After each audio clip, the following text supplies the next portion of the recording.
Welcome to our continued coverage of the NHL trade deadline here on the fourth period, presented to you by CCM Hockey. That's Aaron Ward, Shane Kelly, Dennis Bernstein. I'm Dave Pagnotta.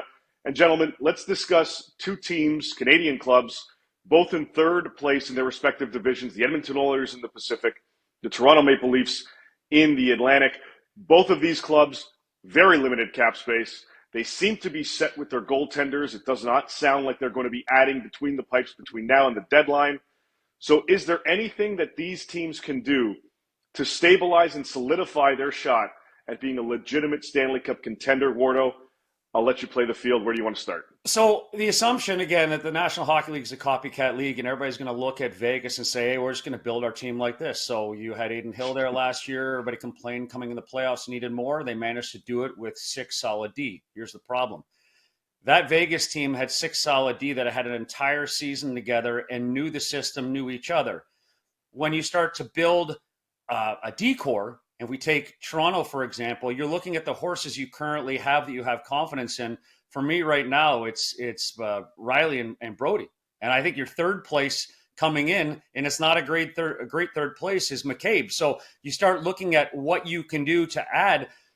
Are you confident what you have in the bottom three in Giordano, Legason, and Benoit? I mean, Giordano's 40. Legason's come over on a 1-year deal out of Sweden. Knowing what you were put up against last year and what you failed at, I don't know what moves they can make to shore up this D-core. And from an Edmonton standpoint, this is saying a lot that I'm going to come in and say, I'm more confident in the Edmonton D-core than I am in the Toronto D-core. For the fact that they've got Nurse, Ekholm, and Bouchard, and Desharnais comes in the back end there with Kulak and Ceci.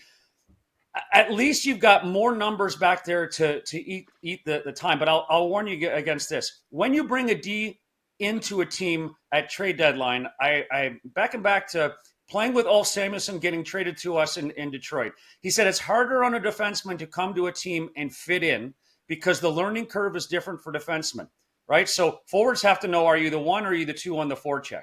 Right? And it's usually general talent and you react to the play. Defensemen have to read. They not only have to read the opponent, they have to know their team. They have to quickly learn who's reliable. What's the style? Do I fit the style? Do I have to change my style? All these things is where do I fit? So this is a very tough with no cap space. And again, you have to look at, is there magical LTIR coming for these two teams to really fix or add to a tough current circumstance? Well, I don't know. I think that it's real simple for Toronto. They should end the 5-year pursuit of Chris Tanev and trade for him already. And if it takes a first-round pick, and move the first-round pick.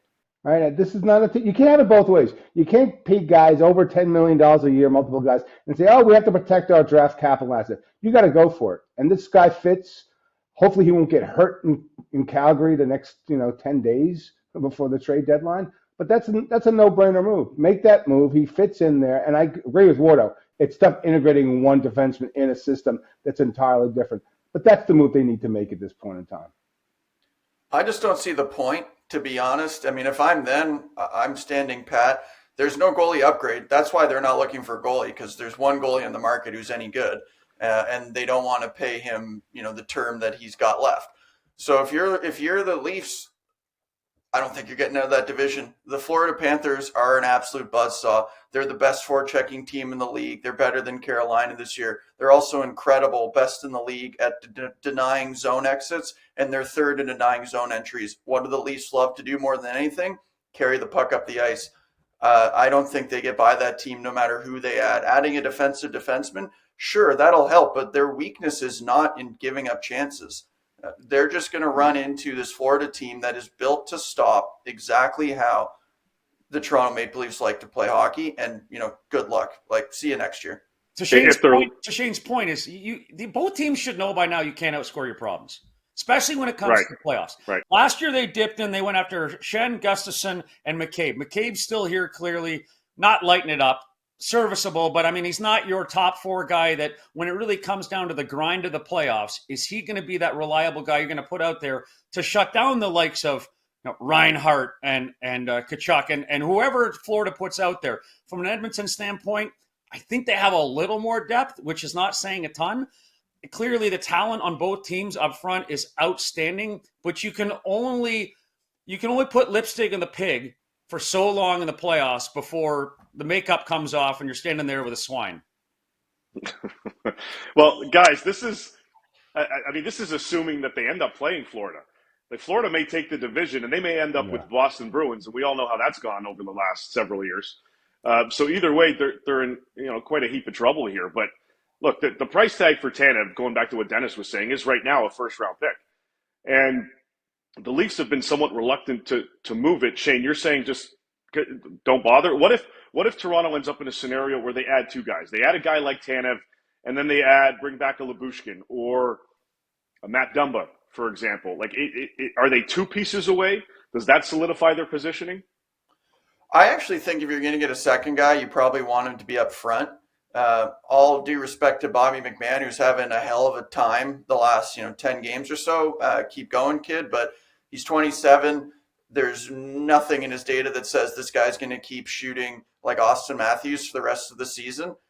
So you probably count on him regressing back, towards more of a league average player.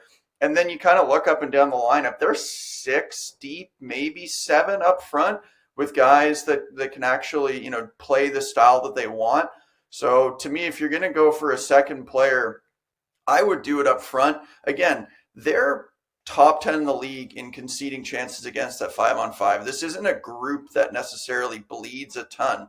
So yeah, like, you could add another defenseman, but the relative value of that is not massive. Like, yeah, getting Tanev is one thing, but adding another league average player to a group of league average defensemen, I just kind of shrug my shoulders. If, to be honest, like, we talked all the time about Toronto, but I actually think Edmonton would be a better landing spot for Tanev, because if they can get Ceci out of that lineup, they're going to benefit hugely. Like, again, if they can't get a goalie, getting Ceci out of the NHL or out of Edmonton would be just a net upgrade. Wow. Maybe, one of those cardboard Nothing wrong cutouts. with a strong opinion. I mean, Well, hey, come on here and float butterflies out here.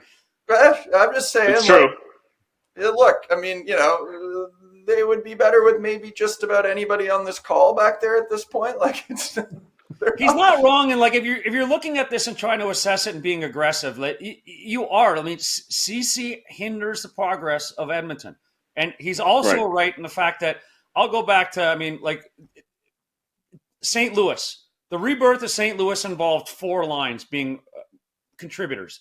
And then since then, it's been the same thing. Tampa, same thing. You pick out names in the bottom 6 of all these teams who won the Stanley Cup in the last 5-6 years, and they won because we knew the names of the guys in the bottom 6 because they contributed in a way that was valuable to the team. And your 3-4 might help shore up some of the deficiencies you have in the back end by being able to play the game that way. The Oilers, if they make any impactful addition, and they're trying to do something up front, and they're trying to bring in 1, maybe even 2 defensemen, it likely means that Ceci, who's got a $3.25 million cap hit with another year on his contract, is going to have to be moved out. The other potential candidate there is Brett Kulak, who's making just under him. But Dennis, you saw Edmonton last night. They beat the LA Kings. This is a team that was down in that game and then managed to come back and basically shut down a team and achieve what a lot of other teams haven't, which is score on the power play against LA. So if you're looking at this Oilers group, Dennis, is it up front or D? If they have to pick one area, which of the two do they need to add? Well, if they continue to back check, which they never did in like 20 years, then I'm not too much worried about the look. Here's the thing. Zach Hyman's had a fantastic season, 38 goals. What a great, and all of them are 5 feet from the net. Like, what a net front presence guy this. He's doing way better than Evander Kane this year. But when you look underneath the right wings, underneath Hyman, you've got Janmark, you've got Corey Perry, and Connor Brown.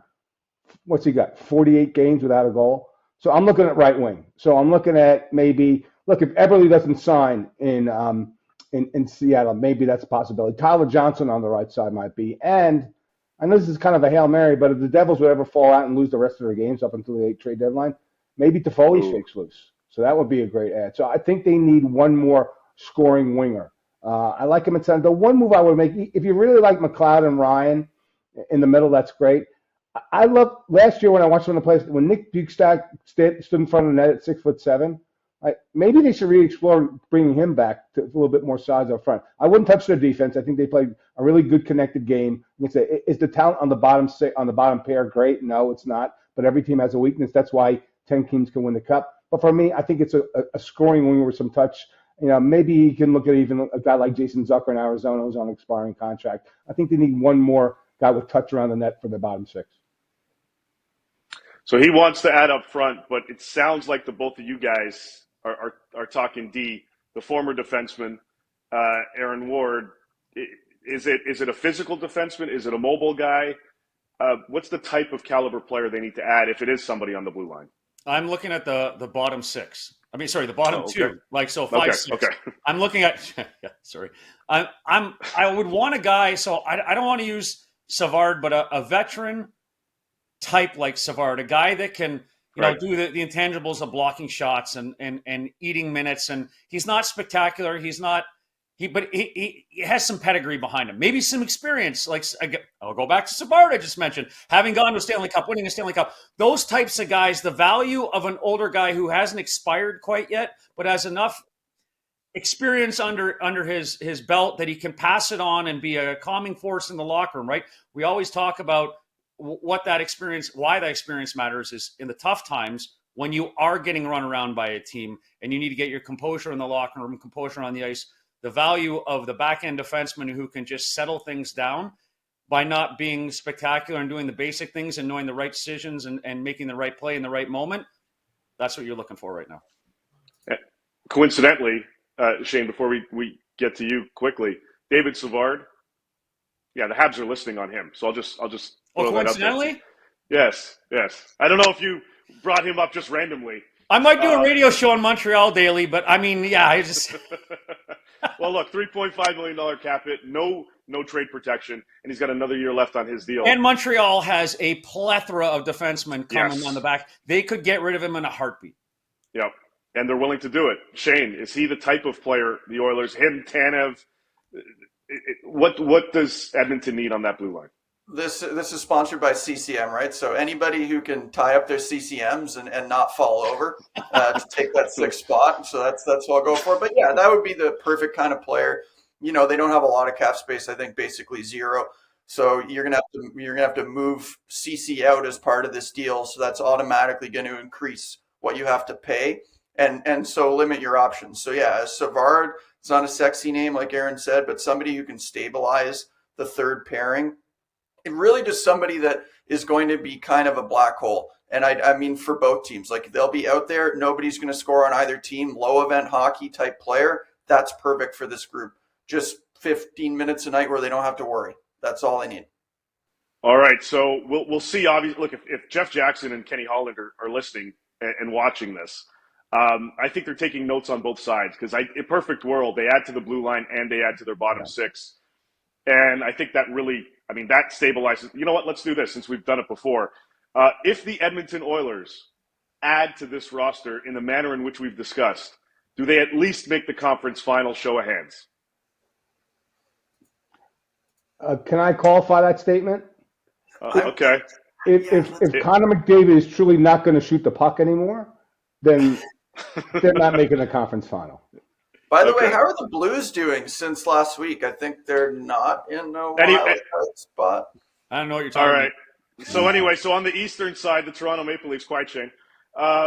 Show of hands, if they make a move, do they make the Eastern Conference final? Yeah, man, no shock there. No real shock there. Do they get out of the first round? Good. Do they get out of the first round? Sure. It depends. Wow. Depends who they play. Boston I don't know what that Florida? is, but that's a. Well, if they play Boston, I give them more shots than Florida. Right. I think they can beat Boston. Okay. Well, Swept by Florida. That answered nothing. So good. Well, look, we've got 10 more days until the trade deadline. We'll obviously see how this goes. We know that Brad Treliving wants to add in Toronto, and Kenny Holland wants to add in Edmonton. 10 days, boys. Show us something. That's Aaron Ward, Shane Kelly, Dennis Bernstein. I'm Dave Pagnotta. We'll catch you tomorrow.